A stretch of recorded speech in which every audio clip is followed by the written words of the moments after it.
Este día en Techo de Cristal vamos a platicar con una de las mujeres que yo digo es el ícono del movimiento feminista en México.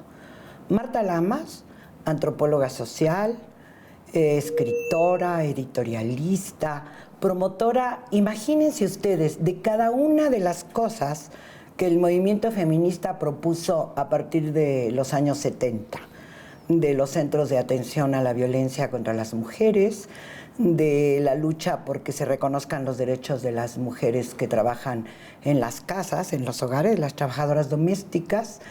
Marta Lamas muy pronto descubrió que la libertad de las mujeres tenía que ver con su derecho al cuerpo y a la libre decisión de tener o no tener hijos. Quizá esta es su lucha central de los últimos más de 20 años, de manera continuada y científica. Marta Lamas, que fundó la revista FEN, que participó en la fundación del suplemento feminista Doble Jornada, que también fundó una revista ideológica que se llama Debate Feminista, cuya dirección acaba de dejar. Además ha sido galardonada cuando menos con 3 claros premios. En 2010, el del PEN Club Internacional, que se da a los grandes participantes de la vida intelectual del mundo. En 2011, el Premio Nacional por la Igualdad y la No Discriminación, que da el Consejo Nacional de la No Discriminación en México.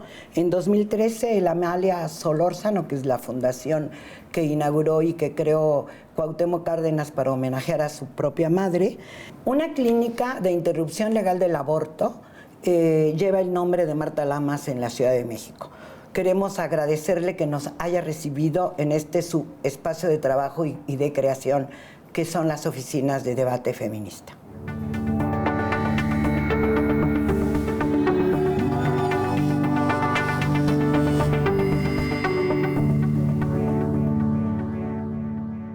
Marta, muchísimas gracias por recibirnos en este espacio, que yo digo que es de tu permanente trabajo y creación. Gracias por invitar, Sara. Bueno, pues como sabes, este programa lo que intenta es explicarle a un público que tenemos muy juvenil en toda la República Mexicana sobre qué cosa es el techo de cristal. Y yo lo que digo es que hay algunas mujeres, como tú, que han roto el techo de cristal. ¿Así lo consideras? Fíjate que sí creo que hay mujeres que han roto el techo de cristal. Creo que en mi caso no ha sido así, porque para que haya un techo de cristal tú tienes que estar en una institución mixta, en general dirigida por hombres, y en tu proceso de ir ascendiendo va a haber un momento en que un obstáculo invisible, transparente como el cristal, no te va a permitir subir a ese lugar donde está esa dirección de hombres.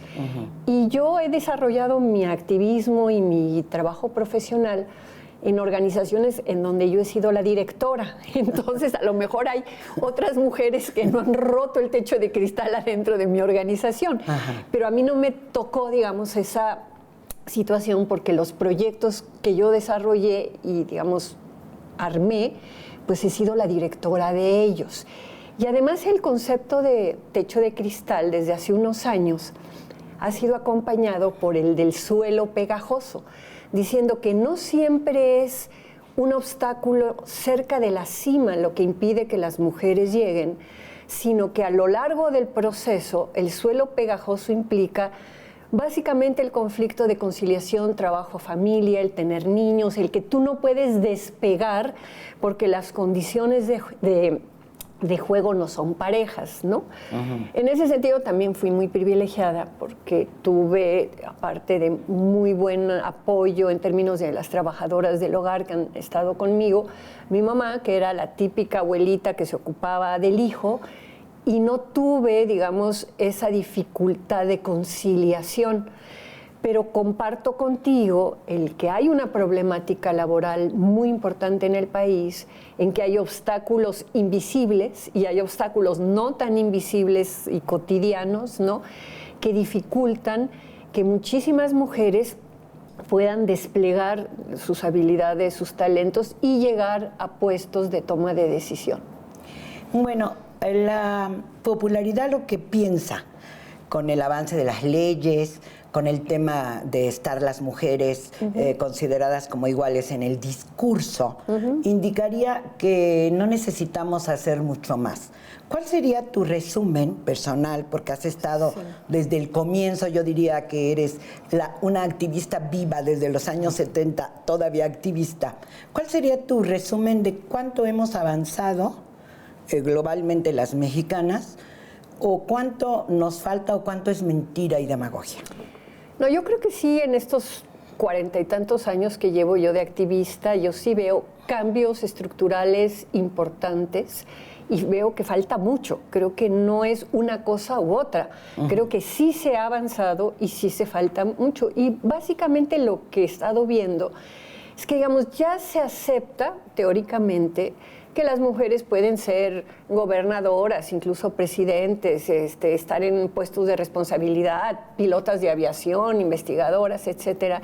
Entonces, todo este movimiento de las mujeres hacia el espacio público y profesional ya se acepta. Lo que no se acepta es el movimiento de los hombres hacia el espacio privado y hacia la domesticidad. ¿Qué quiere decir eso? Eso quiere decir que el problema ya no está en que las mujeres ocupemos puestos o hagamos cosas, sino en que los hombres siguen sin ocuparse de su parte del cuidado, de la responsabilidad doméstica, etcétera. Entonces, tú ves los países de punta, que para mí serían los escandinavos, como democracias en donde hay un proceso de equilibrio. Para tú equilibrar el lugar de las mujeres en el mundo del trabajo, tienes que equilibrar el lugar de los hombres en el mundo de la familia. Y de eso trata la conciliación trabajo-familia. ¿Y a qué se deberá esto? ¿Es un problema, como se dice también en términos muy superficiales, es un problema de cultura? Es un problema cultural, pero es un problema de políticas públicas y de visión y de voluntad política. Hay sociedades como Islandia, por ejemplo, en donde se decidió que los permisos paternos tenían que ser 5 meses para las mujeres, 5 meses para los hombres y 2 meses extra, ¿verdad? Y bueno, eso tiene que ver con, son sociedades donde se necesita el nacimiento de criaturas, cosa que aquí todavía tenemos, si no un exceso, pero no estamos en una situación crítica de que falte nacimiento, en donde no hay el apoyo doméstico y las empleadas domésticas para los funcionarios, ¿no? En donde los funcionarios públicos tienen que hacer, digamos, su propio desayuno, lavar su ropa, ir a la tintorería. Claro, eso es imposible. En este momento es imposible. Es decir, tenemos un tipo de sociedad y un tipo de cultura en donde en la mañana el señor, alguien le hizo el desayuno, le lavó la ropa y se va a trabajar y no tiene que pensar en una serie de cosas. Esto va a ir cambiando con el tiempo. Si las sociedades latinoamericanas traen un rezago con respecto a otras sociedades democráticas de más de 30 años. Y este tema se planteó en los años 60 en los países escandinavos. Entonces tú ahorita tienes Canadá, Australia, Sudáfrica, algunos países de Europa y los países escandinavos dando unos permisos paternos, pero no para que el papá se comunique con el niño y sea buena onda, sino para que el empleador, el patrón, sea el gobierno, sea un empresario, sepa que le va a costar lo mismo contratar a un muchacho de 25 años que a una chica de 25 años, porque en algún momento van a tener hijos y él va a tener que pagar la paternidad y la maternidad. Bueno, eso es una revolución de la que podemos seguir hablando o soñar y seguir hablando en el segundo bloque. Ahora vamos a un corte y regresamos. Claro que sí. Estamos con la senadora Angélica de la Peña, presidenta de la Comisión de Derechos Humanos del Senado de la República. ¿Cómo estaba la situación de las mujeres cuando emerge todo este movimiento feminista en los años 70? ¿Y cuál es la situación actualmente con esa conjunción de acción por parte de movimientos feministas, de legisladoras y también del aparato oficial que también ha contribuido con su parte? Pues sí, como usted lo señala con toda pertinencia, los movimientos feministas han sido fundamentales. Las académicas, las especialistas, no se podría entender el trabajo que realizamos desde las instituciones o desde los congresos sin el acervo que nos orienta, que nos ha educado de grandes feministas en el mundo. Me parece que hay que destacar en ese sentido 2 cuestiones fundamentales, si me permite. La primera tiene que ver con la historia y la determinación en el mundo de la constitución de las ciencias, la teoría del Estado, por supuesto el derecho como parte de la teoría del Estado, junto con otras ciencias importantes que, permítame decirlo con toda puntualidad, han estado escritas por hombres. Los procesos vindicatorios de la humanidad desde el siglo XVII, siglo XVIII o siglo XIX han tenido participación de mujeres relevantes, pero no han estado visibilizadas porque la historia ha sido contada por hombres. Nos hemos encontrado porque existen sus escritos de Sor Juana Inés de la Cruz, donde su preocupación fundamental tuvo que ver con la igualdad y el derecho de las mujeres a estudiar, por ejemplo, a decidir su propio proyecto de vida. O en el caso de Olympe de Gouges, que años después encontramos que junto con otras mujeres en Francia también diseñó una declaración de los derechos de la mujer y ciudadana en un contrasentido, una opinión distinta a lo que se estaba prácticamente poniendo como el gran documento fundamental resultado de la Revolución Francesa. Y así podemos encontrarnos seguramente, después de desempolvar lo que se pudo haber logrado resguardar, que la presencia de las mujeres ha sido en muchos casos importante, pero no visibilizada, o en otros casos de manera trascendental, que, como usted también lo señala, han aportado, sobre todo en los últimos tiempos, ya en el siglo XX, con sus grandes pensamientos, sus grandes aportes, desde la ciencia del feminismo, pues una visión distinta del mundo. Pues volvemos a la plática con la antropóloga Marta Lamas, pero sobre todo esta activista feminista que además hoy es profesora de tiempo completo y por posición en la Universidad Nacional Autónoma de México. Marta, quiere decir que no hemos logrado cambiar la ideología. No, que no hemos logrado, bueno, no solamente no hemos logrado cambiar la ideología, sino que no hemos logrado definir cuál es el objetivo político principal. En un tiempo se pensó que el objetivo principal era que las mujeres entraran a los lugares de toma de decisiones. O sea, la no discriminación, el tema de la paridad que veremos este año. Las cuotas, toda esa parte que indudablemente es necesaria y importante, pero no se ha visto que eso implica un movimiento de los hombres hacia el espacio privado y una crítica de la masculinidad, que lo estamos viendo en los eventos absolutamente desgarradores y trágicos que han estado asolando a nuestro país, ¿verdad? Sí. Con la delincuencia criminal, el narco y demás, y donde las respuestas siempre son una gendarmería, la guerra contra el narco, puras cuestiones desde una perspectiva masculinista que va generando un círculo en vez de pensar que hay que entrar por otro lugar. ¿Humanizar a los hombres? Digamos que tiene algún sentido todo este trabajo de política pública que se ha hecho por los derechos humanos de los militares, de los policías, el trabajo de hacerlos mirar su infancia y qué pasó. ¿Eso? Yo creo que es desmontar que el valor de un hombre radica en la mirada de los otros hombres de que soy muy macho y yo me aviento y yo me atrevo y yo necesito un arma y necesito demostrar una serie de cosas. Es el ejercicio del poder. El ejercicio del poder, pero a veces sin poder también se dan estas cosas en las pandillas y en los grupos de amigos, de yo sí puedo, pues, ¿no? De yo sí puedo y te tengo que demostrar que soy capaz de violar a una chava, que soy capaz de matar a no sé quién, de que no siento. Es regresar, sí, a una cosa más humana, ¿no? Más de valorar la vida y el cuidado de los seres humanos y de entender que para desarmar lo que tenemos enfrente, que es una tragedia, ¿verdad? No sirve solamente, porque parecería que solamente eso, invertir más en policía, más en armamento, más en inteligencia militar o especializada, sino que se necesita también otro tipo de medidas. Entonces hay, digamos, una discusión internacional muy interesante sobre que el tema ahorita ya no es que las mujeres ocupen ciertos lugares. O los derechos de las mujeres, digamos que también están inscritos y reconocidos. Sí, sino que lo que se necesita es que los hombres se muevan del lugar, que Sí, vean las cosas de otra manera. Me queda clarísimo, porque cuando hablamos de violencia contra las mujeres es el ejercicio o la solución violenta solo para resolver incluso un legítimo diferendo en una pareja, ¿no? O cuando hay una negativa a reconocer. Nosotras lo vivimos en los años 70, donde estábamos como locas y decían, bueno, ¿qué quieren estas mujeres, no? Quieren quitarnos de en medio. Digamos, esa pelea está más o menos ganada en el terreno oficial o de políticas públicas, pero no en el terreno de la conciencia, insistiría. Digamos, yo creo que las relaciones entre hombres y mujeres también hay, según la clase social, según la edad, según muchas cosas, ¿no?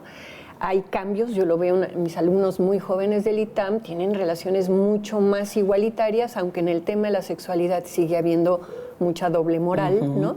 Pero en muchas otras cosas ya ven el mundo de una manera distinta. Bueno, te vas a una comunidad campesina y van a ver las cosas de otra manera. Agarras a mujeres de nuestra edad que no sean feministas y siguen con esquemas muy tradicionales, y hombres, ¿verdad? Entonces, no podemos generalizar sobre los cambios si no hacemos este famoso asunto de la interseccionalidad, de ver qué pasa con la edad, con la clase social, con la pertenencia étnica, con la cuestión cultural, con la cuestión religiosa. Una jovencita de 18 años no va a tener la misma actitud con respecto a despenalizar el aborto si viene de una familia muy, muy religiosa, ¿verdad? Aunque tenga 18 años, ¿no? Entonces pesa la religión, pesan muchas cosas. Frente a todo eso, de todas maneras, sí hay una ley, hay un discurso de que debe de haber igualdad entre hombres y mujeres. Y se ha pensado que la igualdad es que las mujeres se igualen a los hombres en lo público y no que los hombres se igualen a las mujeres en lo privado. Entonces, ahí es donde está ahorita la gran discusión. Y para que se dé esa igualación, sí se requieren políticas públicas como las de estos países que mencioné antes, ¿no? Que van desde permisos paternos, centros de atención pública para ancianos. Pero la revolución educativa, digamos, estamos en eso en México. Sí. ¿No? ¿Eso va a ayudar? ¿Y Claro los que medios de comunicación? Van a ayudar muchísimo. Es decir, cuando tú dejas de transmitir estereotipos, cuando tú muestras que hay muchas maneras de ser hombre y muchas maneras de ser mujer, cuando te das cuenta que no te tienes que aferrar a una doxa dogmática de que a las mujeres les gusta esto o a los hombres les gusta esto, cuando los libros de texto, las clases ya no dan un solo caminito si eres hombre y un solo caminito si eres mujer, sino que se abren, y que si una chava quiere tomar el taller de electricidad, pues se vale, y si el chavo quiere aprender costura, también se vale, ¿verdad? Todo eso ayuda, la educación es fundamental, es un eje, pero el punto es desde dónde defines ese eje de la educación. Es decir, tenemos muy buenas intenciones con respecto a educación sexual, pero yo no veo que en los libros de texto de primaria se hable abiertamente de masturbación, que es una práctica sexual gozosa que los niños pueden hacer sin infectarse, sin pasar una serie de cosas, pero hay todavía mucho miedo a hablar en primaria de masturbación, en secundaria de métodos anticonceptivos de interrupción del aborto. Entonces tú dices, bueno, sí hay una reforma educativa, sí creo que ha habido un esfuerzo de poner en orden lo que parecía un desastre, pero que todavía hay ciertas fronteras que tienen que ver con esta concepción de que es mejor que las mujeres sean recatadas, ¿no? Y que los chavos no tengan pronto relaciones sexuales, y hay que cuidarse, y solamente dentro de una relación es bueno como el matrimonio es bueno tener relaciones sexuales. Yo creo que eso todavía está en el trasfondo, sí tiene que ver mucho con una cuestión ideológica, sí tiene que ver con que la cultura mexicana está entretejida con la ideología católica, y que frente a la sexualidad la postura del Vaticano sigue siendo del siglo XIX. Quizá hemos hablado del tema central de tu leitmotiv. Ahora vamos a un corte y regresamos para hablar de eso. Okay. Tenemos avances, hay que reconocerlos. Sin embargo, me parece que seguimos con pendientes que hay que seguir atendiendo. Me refiero particularmente a la violencia contra las mujeres. Usted mencionaba ahorita la violencia política, es una forma de violencia contra las mujeres. No hemos podido lograr convencer a las autoridades que vean las bondades de la alerta a violencia de género. No es solamente una respuesta punitiva, sino es dar respuestas integrales desde todos los aspectos de la política pública para garantizar que no haya un feminicidio como por desgracia lo hemos vivido en muchas partes del país, no solamente Ciudad Juárez, y garantizar que las mujeres puedan estar en cualquier parte del país sin sufrir ningún tipo de violencia. En armonía, por cierto, con la Convención Belén do Pará, que establece de manera puntual que la violencia de género se padece en el ámbito público y también en el ámbito privado. Esa es la gran virtud de la ley general que aprobamos en México, que ha seguido como un buen modelo en otros países en América Latina y que hoy, a 20 años de Beijing, pues ese es uno de los grandes pendientes, junto con otros. Me parece que dar la lectura de la plataforma junto con los objetivos de desarrollo del milenio y, por supuesto, el cumplimiento de los tratados internacionales, pues nos reflejan que todavía necesitamos mucho por trabajar para resolver la discriminación desde las estructuras sociales que determinan comportamientos culturales, no al revés. Y como son cambios estructurales, pues cuestan más trabajo, pero hay que trabajar. Por eso los cambios en la Constitución han sido fundamentales para obligar a todo mundo a su cumplimiento, o si no a la exigibilidad judicial del cumplimiento de este precepto fundamental. Bueno, como decía Marta, estamos en el centro de tu preocupación fundamental.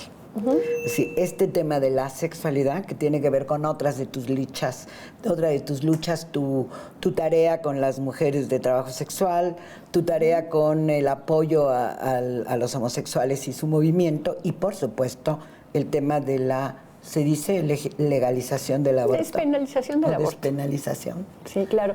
Sí, yo creo que el cuerpo es lo que tenemos, ¿no? El cuerpo es lo que todo ser humano vive desde su identidad, su placer, su dolor, ¿no? Y la libertad sobre tu cuerpo a mí me parece fundamental. Y creo que sobre el ejercicio que tú le das sexual a tu cuerpo hay toda una serie de, digamos, creencias, reglas, prohibiciones, miedos, tabúes, ¿no? Y consecuencias, ¿no? Bueno, y consecuencias. Y que creo que estamos en el siglo XXI, los chicos y las chicas están accediendo a un nivel de pornografía en las redes, en los medios, ¿no? Y al mismo tiempo, en términos de políticas públicas, sigue habiendo como una concepción de que no hay que hablarles de eso hasta que lleguen a la prepa. Y uno dice, bueno, pero ya viste lo que tu hijo de 10 años está viendo en la televisión, ¿no? O en internet. Entonces, creo que hay varias batallas. Por suerte, la Ciudad de México ha tenido gobiernos de izquierda progresistas que han estado, digamos, caminando en esta dirección. La despenalización del aborto, la ILE, la interrupción legal del embarazo, indudablemente ha sido un paso importantísimo, como el reconocimiento del matrimonio entre personas del mismo sexo, como la ley de identidad de género, y este año pasado, del 2004, el tema del reconocimiento del trabajo sexual en la calle como un trabajo no asalariado. ¿Hay un reconocimiento por ley en el Distrito Federal? Ya hay. Entonces, todo eso tiene que ver con esta gran discusión de si la sexualidad es igual para las mujeres y para los hombres o no. O si para las mujeres mejor que no la usen mucho o que la usen solamente con su galán, ¿verdad? Y el hombre, cada relación que tiene, pues se cuelga una medallita, ya me eché a otra, ya soy más hombre, ya soy un galán, claro, ¿no? Entonces la doble moral sigue funcionando. Yo es donde veo mis alumnos del ITAM, ¿no? Que son muy progresistas en todo. En ese tema todavía hay ahí una cosa de... ¿Qué podríamos hacer? Bueno, esta tarea que tú has hecho con las publicaciones, digamos, con los espacios incluso de gran difusión. Claro, depende de dónde estás parado. Una cosa es lo que puede hacer una ONG feminista o una persona, y otra cosa es de lo que debe de hacer el Estado en términos de política pública. Yo creo que solo la Ciudad de México, el gobierno de la Ciudad de México, ha tomado el toro por los cuernos y ha decidido hacer una política abierta sobre eso, ¿no? Y en el resto del país tenemos unos casos verdaderamente trágicos. Y sí, ahí todavía no es que haya un techo de cristal, regresando a tu primera pregunta, pero sí hay un techo en el sentido del ejercicio libre, gozoso, placentero y responsable de la sexualidad de las jóvenes y los jóvenes, ¿no? Esto debería estar incluido en todas las partes de lo que falta en la reforma educativa. Claro que sí. El trabajo con los maestros y las maestras. Ahí hay muchísimo que hacer porque los prejuicios también están, ¿no? Ahí es decir, están. hemos crecido en una sociedad llena de prejuicios y si tú no te pones a estudiar sobre el tema, reproduces el prejuicio. Y hay muchos maestros que están reproduciendo prejuicios, desgraciadamente.